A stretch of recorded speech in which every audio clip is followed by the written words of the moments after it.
الحمد لله. اتمالت على كده. اما جوز حمام يا حماتي، تسلم ايدك.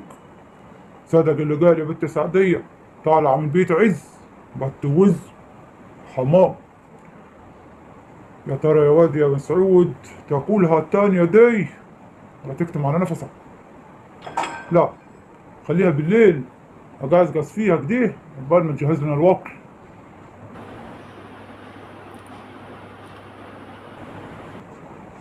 في ايه يا امي؟ شايفك قاعد تبص للحمامة، عنك منها ولا ايه؟ ما قالت لك مرتي خدي؟ قلت لها لا، ما كلش حاجة من بيت ابوك. خد يا امي، بالهنا والشفا عليكي. بس تاني مرة ما تقول لك خدي قول لها حاضر، ويدوم العز عشان هي من بيت عز. خدي. هات الشاي يا بنت يا سعدية، بالهنا والشفا يا امي. يا بنت يا سعدية هات الشاي. لا لا، ما بحبوش. ما بحبوش خالص. بهزر معي. بهزر معي. وهاد وانت طلباتك ما تخلص، كل شوية واكل كل شوية شرب.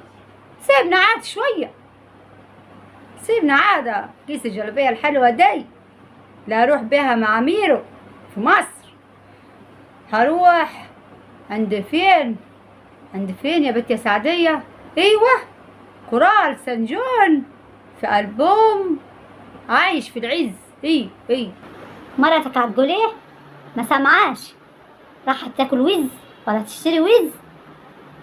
خليها تعمل حساب في حته يا واد يا مسعود. اصبر يا امي انت، الله لا يسيء. والزيه اللي هتقولي عليه اركن على جنب، اقعدي بس دلوقتي في طبق الحمام اللي انت هتاكليه. لما اشوفها هتقول ايه؟ انت بنت سعدية. والزيه عزيه اللي هتقولي عليه، وجون ايه وكورة ايه. ما تيجي تكلميني هنا تعملي ده كله. جون ايه وكورة ايه ووز وبط ايه يا راجل انت؟ هو انت ما هتفكرش غير في الوكل وبس؟ اقول لك كورال سان جون، وهيقدموا اسمه الالبوم ولا الالبوم الاول فيهم اسمه عايش في العز. وهيقولوا كمان ان الالبوم ده مش بس ترانيم مكتوبة وخلاص، لا، ده هيقدموها وهيصلوها كمان. يعني هتسمعها وكأنك عايش في السما، حاجة كده خيال فوق الوصف. مش مجرد انهم يرنموا خلاص، لا، ده تحس انهم هيصلوا. ومش كده وبس، ده كمان فيها اللي هيقولوا فقرات ولا اسمها حاجات يعني هيقدموها، حاجات حلوة قوي، مع كهنة ومع طباخين ومع ناس رسامة، ناس حلوة قوي وناس مشهورة قوي. وكمان ميرو صاحبتي، وكمان هي كاتبة كام هيقولوا ترنيمة دي، كام ترنيمة في الألبوم ده. هي هتروح عشان معزومة وتاخدني وياها. سيبنا عاد عشان اقيس الجلابية الجديدة دي عشان اروح بيها، عشان كده ملعلع جنب ميرو. وانت يا مقبولة في عقلك، ميرو كتبت له مش عارفة اللي هتقول له عليه ترانيم دي ولا اسمه ايه، ورايحة وانت تروح تعمل ايه؟ هتاخد الكيف بشكلك ده؟ هما هيدخلوا اي حد وخلاص، وهيدخلوا الفلاحين اللي زيك. ما تهمد يا مقبولة واقعد في بيتك واسكتي. ما اروحش ليه؟ وانا قليلة ياك ولا قليل؟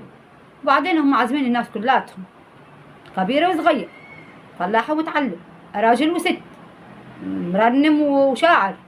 حتى لما تقدرش تعمل حاجة هتروح تتفرج وتستمتع. هم فاتحين المسرح للناس كلاتهم ومستنيين الناس كلاتهم، وكل يوم هيقولوا لنا ويذيعوا، وكل يوم يقولوا لنا هيذيعوا، ومستنيين يوم 7/9. ايوه يوم 7/9 هيقولوا في رابطة الزاهر بالقدس ولا ايه، ما خبراش تعرف كمان ان انت تقدر تيجي.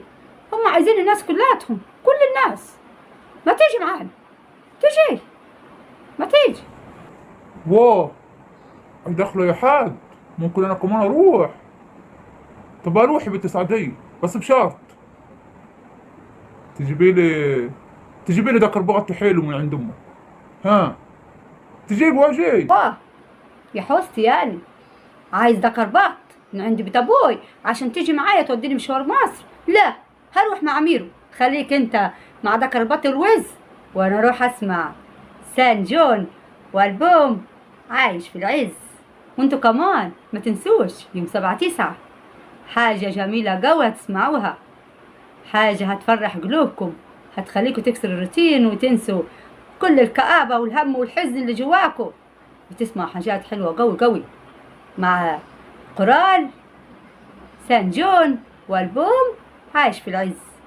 وتحياتي كبيرة قوي قوي قوي للمرنمة والقائدة الجميلة حنان سمير، واتمنى لك التوفيق انت وكل القرار الحلو قوي قوي اللي معاكي.